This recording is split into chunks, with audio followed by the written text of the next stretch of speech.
ಧರ್ಮರಾಯ ಆ ಯಕ್ಷ ಕೇಳಿದಂತ ಪ್ರಶ್ನೆಗೆ ಉತ್ತರ ಕೊಟ್ಟ ಯಾವ ತರಹ ಯಕ್ಷ ಏನ್ ಕೇಳಿದ? ಈ ಜಗತ್ತಿನಲ್ಲಿ ಅತ್ಯಂತ ಆಶ್ಚರ್ಯಕರವಾದ ವಿಚಾರ ಯಾವುದು ಹೇಳು? ಯಾವುದು ಹೇಳಿದ್ರು ಆಗ್ತಿತ್ತು ಅಲ್ವಾ? ಎಷ್ಟೆಷ್ಟು ಆಶ್ಚರ್ಯ ನಡೀತಾ ಇದೆ. ಯಾವ ಆಶ್ಚರ್ಯಕ್ಕೆ ಕಡಿಮೆ ಈ ಜಗತ್ತಿನಲ್ಲಿ? ವೀರಪ್ಪನ ಆಶ್ಚರ್ಯವೋ, ಲಾದಾನ ಆಶ್ಚರ್ಯವೋ, ಯಾವ್ಯಾವ್ದು ಅದೆಲ್ಲ ಆಶ್ಚರ್ಯವೇ ಅದಲ್ಲ. ಯಾಕೆಂತ ಹೇಳಿದ್ರೆ ಇಂತಹ ಒಂದು ಆಧುನಿಕ ಕಾಲದಲ್ಲಿ ಅವನನ್ನು ಹಿಡಿಯಕ್ಕೆ ಸಾಧ್ಯ ಇದ್ದೇನೆ. ಆ ಮಂಡ್ಯದವರೆಲ್ಲ ಮಂಡ್ಯ ಕೆಡಿಸ್ಕೊಳ್ತಾ ಇದ್ದಾರಲ್ಲ. ಆಮೇಲೆ ಇನ್ನು ಒಬ್ಬೊಬ್ಬರನ್ನೇ ಅವ್ರು ಹಿಡ್ಕೊಂಡು ಹೋಗ್ತಾ ಇದ್ದಾರಲ್ಲ. ನಾನು ತಮಾಷೆಯಾಗಿ ಹೇಳ್ತಾ ಇರ್ತೀನಿ, ಆ ವೀರಪ್ಪನ್ ಅಂತ ಹೇಳ್ತಕ್ಕಂಥವನ ಛಾತಿಯೇ ಛಾತಿ ಅಂತ. ಯಾಕೆ ಅಂತಂದ್ರೆ ತನ್ನ ಎರಡು ಮೀಸೆಗಳಲ್ಲಿ ಎರಡು ರಾಜ್ಯವನ್ನು ಆಳ್ತಾ ಇದ್ದಾನೆ ಅವನು. ಮೈಸೂರು ರಾಜ್ಯ, ಕರ್ನಾಟಕ ರಾಜ್ಯ ಹಾಗೂ ತಮಿಳುನಾಡು ರಾಜ್ಯ. ಎರಡು ರಾಜ್ಯವನ್ನು ಕೂಡ ಒಂದು ಮೀಸೆಯನ್ನು ಹೀಗೆ ಅಲ್ಲಾಡಿಸಿದ್ರೆ ಕರ್ನಾಟಕ ಅಲಗಾಡ್ತದೆ, ಇನ್ನೊಂದು ಮೀಸೆಯನ್ನು ಅಲಗಾಡಿಸಿದ್ರೆ ತಮಿಳುನಾಡೇ ಅಲಗಾಡ್ತದೆ. ಎತಿಕೆ ಹೇಳಿದ್ದ ನಾವೇನ್ ಮಾಡ್ತಾ ಇದ್ದೇವೆ? ನಮ್ಮಿದೇನಾಗ್ತಾ ಇದೆ? ಯಾವ ಬಗೆಯ ಶಕ್ತಿ ನಮ್ಮಲ್ಲಿ ಇದೆ? ಯಾತಕ್ಕಿಲ್ಲ ಅಂತಂದ್ರೆ ಪರಮಾತ್ಮನನ್ನ ನಾವು ಪರಿಪೂರ್ಣವಾದ ರೀತಿಯಲ್ಲಿ ನೆಚ್ಚಿಕೊಂಡಿಲ್ಲ. ಪರಮ ಉತ್ಸಾಹದಿಂದ ಅವನನ್ನು ನಾವು ಹಿಡ್ಕೊಂಡಿಲ್ಲ. ಆ ವೀರಪ್ಪನಲ್ಲಿ ಆ ಛಾತಿ ಇದೆ, ಛಾತಿ. ಯಾಕೆ? ಅವನು ಬದುಕಬೇಕಾ ಬೇಡುವ? ಇಷ್ಟೆಲ್ಲ ದರೋಡೆ ಮಾಡಿ, ಇಷ್ಟೆಲ್ಲ ಗಂಡಾಂತರ ಮಾಡಿ, ಇಷ್ಟೆಲ್ಲ ನರಹಂತಕ ಕೆಲಸವನ್ನು ಮಾಡಿಯೂ ಕೂಡ ಅವನು ಬದುಕಬೇಕೋ ಬೇಡುವ? ಯಾವ ಬಾಂಬ್ ಬಂದರೂ ಕೂಡ ತಪ್ಪಿಸ್ಬಿಡಕ್ಕೋ ಬೇಡುವ? ಆದ್ರಿಂದ ಅವನು ಎಷ್ಟು ಎಚ್ಚರವಾಗಿದ್ದಾನೆ ನೋಡಿ. ಯೋಗಿಗಳ ಎಚ್ಚರಿಕೆಯನ್ನು ನಾವು ಅಲ್ಲಿ ಕಾಣಬಹುದು. ಸಾಮಾನ್ಯ ಅಲ್ಲ. ಸ್ವಾಮಿ ವಿವೇಕಾನಂದರು ಅದಕ್ಕೋಸ್ಕರವೇ ಹೇಳಿದ್ರು, ಒಬ್ಬ ದುಷ್ಟನಾದಂತಹ ಪರಾಕ್ರಮಿಯನ್ನು ಅಥವಾ ಪರಾಕ್ರಮಶಾಲಿಯಾದಂತಹ ದುಷ್ಟನನ್ನು ನಾನು ಗೌರವಿಸುತ್ತೇನೆ. ಅದಕ್ಕೆ ಅವನ ದುಷ್ಟತನ ಅಂತ ಹೇಳ್ತಕ್ಕಂಥದ್ದು ಇವತ್ತಿರ್ತದೆ, ನಾಳೆ ಹೊರ್ತದೆ, ನಾಳೆ ದಿವಸ ಅವನ ಪರಾಕ್ರಮ ಮಾತ್ರ ಉಳಿದುಕೊಂಡಿರ್ತದೆ ಅಂತ. ಈಗ ಇರ್ತಕ್ಕಂಥ ಸಜ್ಜನರಲ್ಲಿ ಕಜ್ಜಾಯ ತಿನ್ನೋದಕ್ಕೆ ಮಾತ್ರ ಆಧಾರ ಹೊರತು ಈ ಸಜ್ಜನರು ಮತ್ತವರಿಂದೇನೂ ಪ್ರಯೋಜನ ಇಲ್ಲ. ಎಷ್ಟು ಜನ ಸಜ್ಜನರಿಲ್ಲ ನಮ್ಮಲ್ಲಿ, ಅವರಿಂದ ಏನಾಗ್ತಾ ಇದೆ? ಕೆಲವೇ ಕೆಲವು ಜನ ಈ ಮುನ್ಸಿಪಾಲಿಟಿ ಜನ, ಕೆಲವೇ ಕೆಲವು ಜನ ಈ ಕಾರ್ಪೊರೇಟರ್ ಜನ ಹೇಗೆ ಆಟ ಆಡ್ತಾ ಇದ್ದಾರೆ, ಕೆಲವೇ ಕೆಲವು ಮಂತ್ರಿಗಳು ಹೇಗೆ ಆಟ ಆಡ್ತಾ ಇದ್ದಾರೆ. ಕೋಟಿ ಕೋಟಿ ಜನರನ್ನ ಆ ತರ ಆಟ ಆಡಿಸ್ತಾ ಇದ್ದಾರಲ್ಲ, ಹೇಗದು? ಪರಾಕ್ರಮ ಇದೆ ಅವರಲ್ಲಿ. ಅವರೆಲ್ಲ ಮೋಸಗಾರರು, ದುಡ್ಡು ತಿಂತಾರೆ. ನಾನು ಹೇಳೋದು ಗೊತ್ತೇನು? ನೀನು ತಿನ್ನೋ ಅಂತ. ಅಯ್ಯೋ, ಮಾಡಬಾರ್ದಲ್ಲ, ನಿನ್ ಕೈ ಮಾಡಕ್ ಸಾಧ್ಯವಿಲ್ಲ. ಹೋಗ ಆ ಕಡೆ. ಕೈಲಾದ್ರೆ ಮಾಡಕ್ಕಾಗುತ್ತಾರೋ ಮಾಡಿ, ನಾನು ಮಾಡಿದೆ ಅಂತ ಹೇಳಿ ಆಮೇಲೆ ಬಿಟ್ಬಿಡು. ಪರಾಕ್ರಮ ಇರಬೇಕು, ಪರಾಕ್ರಮ ಇರಬೇಕು. ಆ ಪರಾಕ್ರಮ ಅಂತ ಹೇಳ್ತಕ್ಕಂಥದ್ದು ಯಾರಿಗೆ ಬರ್ತದೆ? ಯಾರು ನಿತ್ಯ ಶಕ್ತಿ ಸ್ವರೂಪನಾದಂತಹ ಸರ್ವಶಕ್ತಿ ಸ್ವರೂಪನಾದ ಪರಮಾತ್ಮನನ್ನು ಹೃತ್ಪೂರ್ವಕವಾಗಿ ಧ್ಯಾನ ಮಾಡಿದ್ದಾನೋ, ಹೃತ್ಪೂರ್ವಕವಾಗಿ ಅವನಲ್ಲಿ ತನ್ನನ್ನು ತಾನು ತಾದಾತ್ಮ್ಯಗೊಳಿಸಿಕೊಂಡಿದ್ದಾನೋ, ಅವನಲ್ಲಿ ಮಾತ್ರವೇ ಆ ಶಕ್ತಿ. ಸ್ವಾಮಿ ವಿವೇಕಾನಂದರು ಹೇಳಿದರು, ದೌರ್ಬಲ್ಯವನ್ನು ಸೂಚಿಸುವಂತಹ ಧರ್ಮ ಅದು ಧರ್ಮ ಅಲ್ಲ, ಅದು ಅಧರ್ಮ. ಎಲ್ಲಿ ಜೋಲು ಮೋರೆ ಕಾಣ್ತದೋ, ಎಲ್ಲಿ ಜೋಲು ಮೋರೆ ಕಾಣ್ತದೋ ಅದು ಧರ್ಮ ಅಲ್ಲ, ರೋಗ. ಮುಖದಲ್ಲಿ ಪ್ರಸನ್ನತೆ, ವ್ಯಕ್ತಿತ್ವದಲ್ಲಿ ಶಕ್ತಿ ಇತ್ತು ಅಂತಂದ್ರೆ ಮಾತ್ರ ಅಲ್ಲಿ ಧರ್ಮ ಇದೆ. ಶಕ್ತಿಯೇ ಜೀವನ, ದೌರ್ಬಲ್ಯವೇ ಮರಣ. ಯಾವುದೇ ಬಗೆಯ ದೌರ್ಬಲ್ಯ ಸೂಚಕವಾದಂತಹ ಮಾತುಕತೆಗಳು, ನಡತೆಗಳು ನಮ್ಮಲ್ಲಿ ಇರಬಾರದು. ಒಂದೊಂದು ಹೆಜ್ಜೆಗೂ ಕೂಡ ನಾವು ಶಕ್ತಿಯನ್ನು ವ್ಯಕ್ತಪಡಿಸಬೇಕು ಅಂತ ಸ್ವಾಮಿ ವಿವೇಕಾನಂದರು ಹೇಳಿದ್ದಾರೆ. ಆದರೆ ಸ್ವಾಮಿ ವಿವೇಕಾನಂದರನ್ನು ಅಧ್ಯಯನ ಮಾಡಿದವರು ಯಾರಿದ್ದಾರೆ?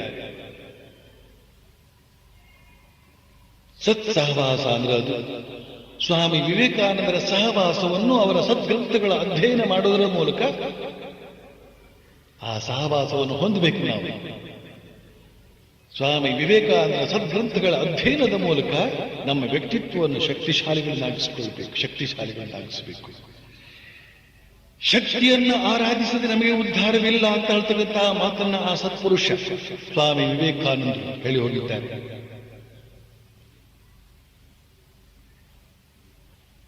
ಶ್ರದ್ಧೆ, ಭಕ್ತಿ, ವೈರಾಗ್ಯ, ಅಸಂಗತ್ವ ಇವುಗಳೆಲ್ಲ ನಮ್ಮಲ್ಲಿ ಅದ್ಭುತವಾದಂತಹ ಶಕ್ತಿಯನ್ನ ಜಾಗೃತಗೊಳಿಸುತ್ತವೆ.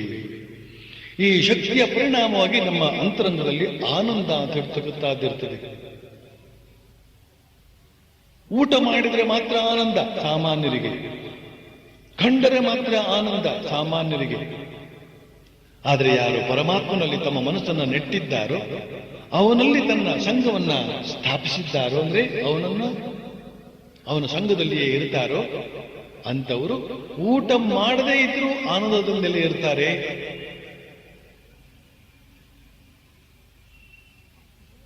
ನೋಟವನ್ನು ನೋಡದೇ ಇದ್ರೂ ಆನಂದದಿಂದ ಇರ್ತಾರೆ. ಇತರ ಯಾವ ಅವಲಂಬನೆಯೂ ಇಲ್ಲದೆ ಆನಂದದಿಂದ ಇರುವಂತಹದ್ದಿದೆಯಲ್ಲ, ಅದೇ ಆತ್ಮಾನಂದ. ಬಾಕಿ ಉಳಿದದ್ದೆಲ್ಲ ಪರಾವಲಂಬನೆ. ಪರಾವಲಂಬನೆ ಅಂತ ಹೇಳ್ತಕ್ಕಂಥದ್ದೇ ದುಃಖಕ್ಕೆ ಕಾರಣ. ಎಲ್ಲ ಸುಖಕ್ಕೂ ಕಾರಣ ಯಾವುದು? ಆತ್ಮಾವಲಂಬನೆ. ಯಾವ ಆತ್ಮಾವಲಂಬನೆ? ಅಂತರಂಗದಲ್ಲಿ ಇರತಕ್ಕಂಥ ನಮ್ಮ ಅಂತರಂಗದಲ್ಲಿಯೇ ಇರತಕ್ಕಂಥ ಜೀವೋ ಬ್ರಹ್ಮೈವ ನ ಅಪರಃ ಅಂತ ಹೇಳ್ತಕ್ಕಂಥ ಮಾತಿನ ಆಧಾರದ ಮೇಲೆ ಯಾವ ನಮ್ಮ ಅಂತರಂಗದಲ್ಲಿ ಆ ಶಕ್ತಿಯ ಹೇಳ್ತಕ್ಕಂಥದ್ದು ಇದೆಯೋ, ಆ ಶಕ್ತಿಯಲ್ಲಿ ನಮ್ಮ ಮನಸ್ಸನ್ನು ಯಾವಾಗ ನೆಡ್ತೇವೋ ಆಗ ನಿಜವಾದ ಆನಂದ ಅಂತ ಹೇಳ್ತಕ್ಕಂಥದ್ದು ಬರ್ತದೆ. ಈ ಬಗೆಯ ಶಕ್ತಿ ಮತ್ತು ಆನಂದ ಅಂತ ಹೇಳ್ತಕ್ಕಂಥದ್ದು ನಮ್ಮ ವ್ಯಕ್ತಿತ್ವದಲ್ಲಿ ದಿನೇ ದಿನೇ ಹೆಚ್ಚಾಗುತ್ತಾ ಇದೆಯೋ, ಹಾಗಾದ್ರೆ ನಾವು ಆಧ್ಯಾತ್ಮಿಕವಾಗಿ ಮುಂದುವರಿತಾ ಇದ್ದೇವೆ ಅಂತ ಅರ್ಥ.